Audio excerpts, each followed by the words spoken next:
Nosso objetivo aqui será analisar alguns aspectos básicos de biologia molecular, com particular ênfase em relação ao DNA, aos cromossomos e aos genes. Para isso, é interessante que nós possamos colocar no contexto que nós estamos saindo de um nível microscópico como este, que observamos normalmente em uma lâmina histológica, e iremos então trabalhar ao nível menor no interior do núcleo da célula. E é interessante que quando nós olhamos numa lâmina de microscópio um núcleo, nós vemos essa imagem circular, como se fosse uma pequena bolinha. E o que é esta bolinha, na verdade? Isso é o que nós poderíamos organizar como um filamento, como um pequeno novelo. Um novelo composto por um filamento de cerca de 2 metros de extensão. Esse filamento, se nós fizermos uma analogia, apresenta um grau de compactação que tem sido comparado à compactação de 20 quilômetros de um fio em uma bola do tamanho de uma bola de tênis. E é muito importante destacar que esse novelo, este filamento, é exatamente o mesmo em todas as células do nosso organismo, excluindo os óvulos e os espermatozoides. Se nós nos detivermos em analisar melhor esse novelo, veremos que ele não se trata de uma única molécula, de um único filamento, e sim 46 filamentos enovelados, que nós não conseguimos identificar porque estão, obviamente, misturados entre si, enovelados entre si. Cada um desses filamentos é o que nós chamaremos de um cromossomo interfásico. E é interessante notar que essa imagem circular do núcleo nós somente poderemos observar quando as células estão em repouso. Portanto, há uma diferença entre o comportamento desse filamento, que são os cromossomos, no núcleo em repouso, que tomam esse aspecto, e no núcleo em divisão celular, que vão se apresentar de uma outra forma mais conhecida. Se analisarmos este corte, que é na raiz da cebola, para se tornar mais didático, vemos 3 células aqui assinaladas, distintas entre si. Neste caso, nós vemos o núcleo, se assemelhando a uma pequena bolinha, a um novelo, como falamos. Aqui já vemos que existe uma outra organização em bastonetes, e aqui então temos esses bastonetes polarizados em 2 direções da mesma célula. Então, estamos aqui falando dos cromossomos interfásicos, e durante a divisão celular, veremos que cada um desses 46 filamentos cromossômicos irá tomar um outro aspecto, que nós chamamos de condensado, que é exatamente o necessário para que ocorra a divisão celular.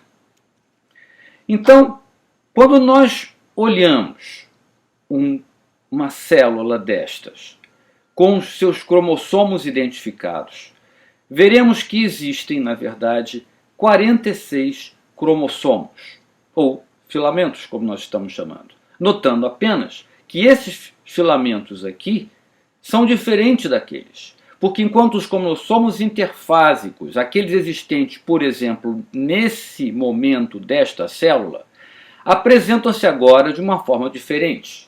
Eles estão condensados de forma que nós podemos claramente separá-los individualmente.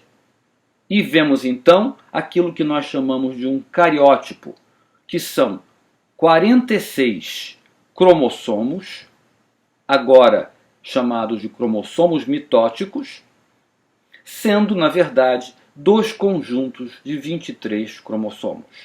Um cromossomo do pai e um cromossomo da mãe. Então temos 2 cromossomos 1, 2 cromossomos 2, 2 cromossomos 3 e assim por diante. Então, esta é a imagem que nós costumamos ver nos livros de cromossomos. Mas é importante notar que os cromossomos podem ser vistos durante a mitose dessa forma individual porque estão condensados. Mas também existem fora da divisão celular em repouso, apenas que misturados em um novelo, que são então os cromossomos interfásicos. Temos então aqui a demonstração de um cariótipo, lembrando que todas as células somáticas, ou seja, todas aquelas que não são gametas sexuais, nem o óvulo nem o espermatozoide, então todas as células somáticas contêm 46 cromossomos, sendo um conjunto de 23 maternos e outro de 23 paternos, enquanto as células sexuais, que são originadas de uma divisão por meiose e não de mitose, contém apenas um conjunto de 23 cromossomos. Nessa imagem, vemos como o cromossomo, como nós conhecemos nesse formato de um bastão, na verdade, também é um novelo. É um novelo em que esse filamento da molécula de DNA sofre um processo de compactação, de enrolamento. Para isso, irá se enrolando em algumas proteínas denominadas como histonas. E se nós formos então desenrolando este cromossomo, chegaremos ao filamento primordial, que é a molécula de DNA. Chamamos por nucleossomos conjuntos de 8 histonas, agrupadas, nos quais temos o enrolamento do filamento de DNA. E aqui nós vemos então as diferentes dimensões das estruturas aqui mencionadas. Neste vídeo, temos uma demonstração gráfica do processo de enrolamento desde o filamento da molécula do DNA até a formação do cromossomo como conhecemos. Vemos aqui que a agregação de algumas proteínas denominadas histonas e vemos então a formação do que chamamos de nucleossomo, que é o conjunto de 8 histonas com seu respectivo DNA circundando. Este conjunto de fibra de cromatina irá então sofrendo um processo cada vez mais de condensação do DNA, ou seja, vai se tornando mais espesso através de um processo de enrolamento progressivo, compactação progressiva,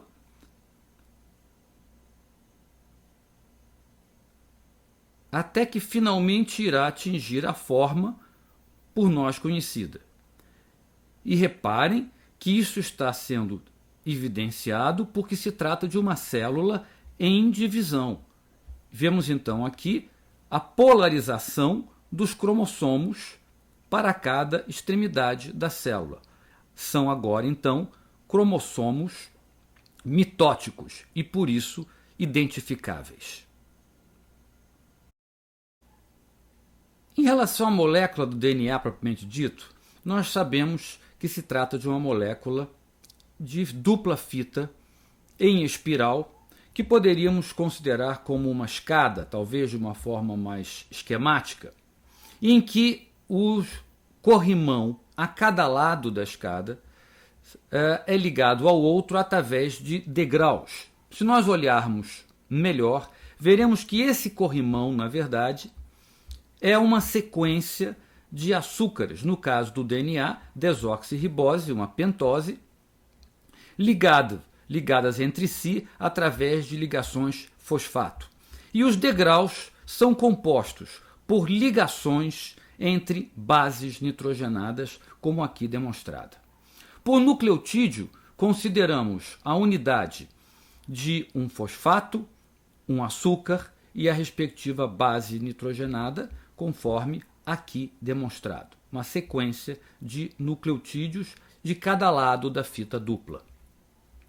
E ao longo de todo o DNA, iremos encontrar 4 bases nitrogenadas: a adenina, a guanina, a timina e a citosina.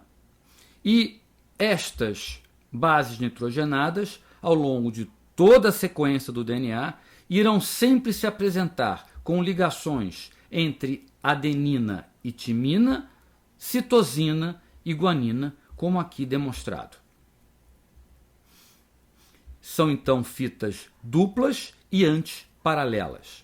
Então as características do DNA é tratar-se de uma molécula em fita dupla, fitas antiparalelas, ou seja, no sentido oposto entre si, e complementares, sempre através de ligações de bases nitrogenadas, adeninas, timinas, citosinas e guaninas.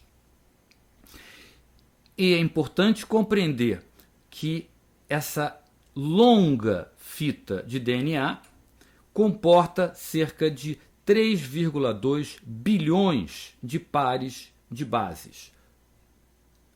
Pares de AT e GC.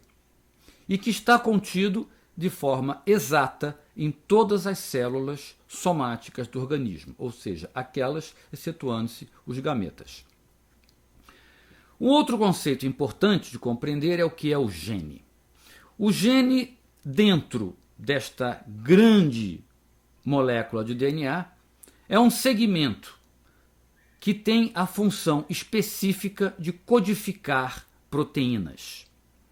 Antigamente achava-se que um gene codificava uma proteína. Hoje nós sabemos, e vamos ver mais tarde, que um gene é capaz de codificar várias proteínas. Então, o DNA contém genes que fazem a função de codificar proteínas. Porém, de fato, ele é misturado, ele tem em seu interior, na sua sequência, 2 tipos de sequências. Umas que efetivamente codificam proteínas, que são chamados exons, e outros que são os introns, que não têm função codificante. E é importante notar que a maciça extensão da molécula de DNA não tem função codificante. Vemos aqui que o somatório de todos os exons atinge cerca de apenas 1 a 1,5% de toda a molécula de DNA, enquanto 98 a 99% dessa sequência é composta por introns, portanto, sem sequências codificantes. É importante não confundir os conceitos. Por gene, como nós vemos aqui, consideramos determinado setor, determinada região do DNA que tem a capacidade, a função de codificar proteínas. Entretanto, este segmento, esta seção, não é continuamente codificante.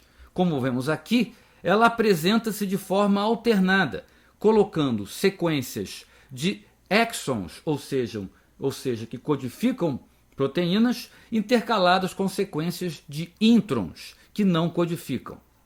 Então, como vemos aqui neste exemplo, aqui temos escrito uma sequência, um gene, conforme sequenciado, com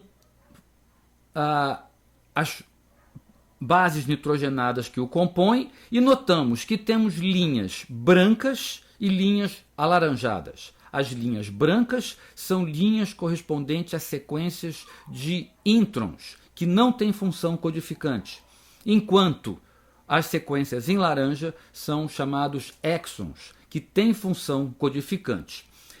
Os genes terão tamanhos variáveis e sequências de exons, número de exons também variáveis entre si. Poderíamos então resumir dizendo que o genoma é uma molécula completa de DNA contida no interior de cada célula somática, sendo exatamente idêntica entre elas, seja um neurônio, ou seja uma célula renal, ou qualquer outra célula.